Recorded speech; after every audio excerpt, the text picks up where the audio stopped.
Adam Silver held his annual Las Vegas Summer League news conference Tuesday. He said there was concern over the current free agency system and the rules governing the free agency system. Here is the commissioner.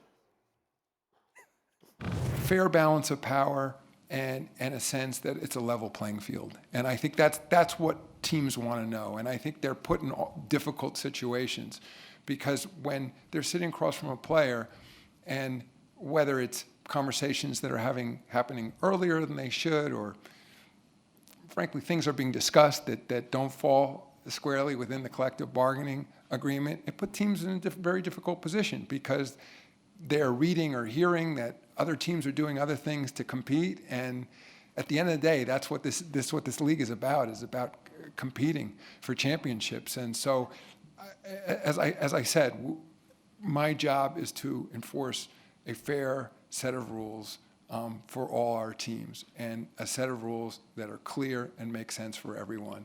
And I think right now we're not quite there. It is frustrating to some fans. You have a team like Oklahoma City that they appear to be poised, maybe with the Warriors' unfortunate situations. They're going to make a run, and now all of a sudden they're back in rebuilding mode.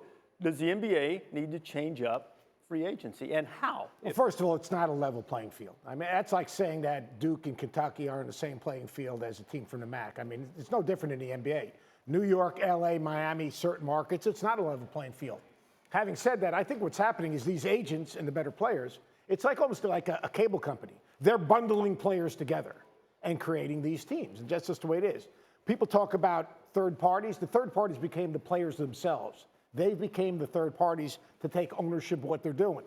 And if the players are doing it themselves, there's nothing the NBA can do about it because they can't tamper within their own organizations. But the NBA is what it is. If you're a small market team, you have one chance.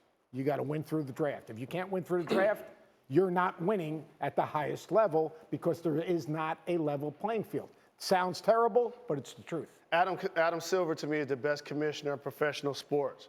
And I love some of the adjustments that he's made, in particular with this year's lottery, how the three teams that were tanking the most, neither one of those teams got a top 2 pick. But there's no way to circumvent players communicating with one another.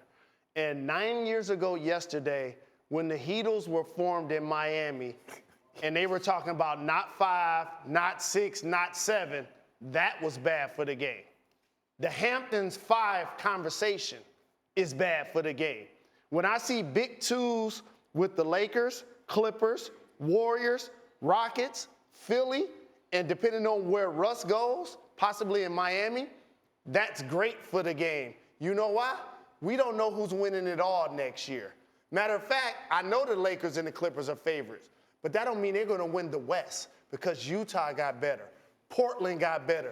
Denver was a number 2 seed. So this is the parity that I like in the NBA. Oh, and by the way, don't change players getting $3 billion.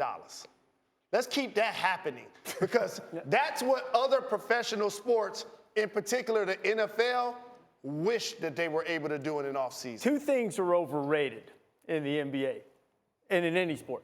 Parity, yes, because you need somebody to shoot at. You need giants. And the other thing in the NBA, salary cap, yes, is overrated. Salary cap, you have to have it to function, but it doesn't draw anybody. No. Knicks have some salary cap. New York City, the Knicks, and they can't get anyone. Right. Julius Randle. Yes. The Knicks sometimes function, if it were college football, as if they have the arrogance of Alabama and the tradition of Vanderbilt.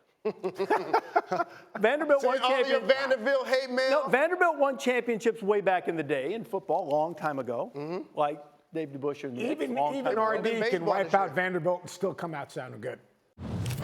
Thank you for watching ESPN on YouTube. For more sports and analysis, download the ESPN app, and for live streaming sports and premium content, subscribe to ESPN Plus.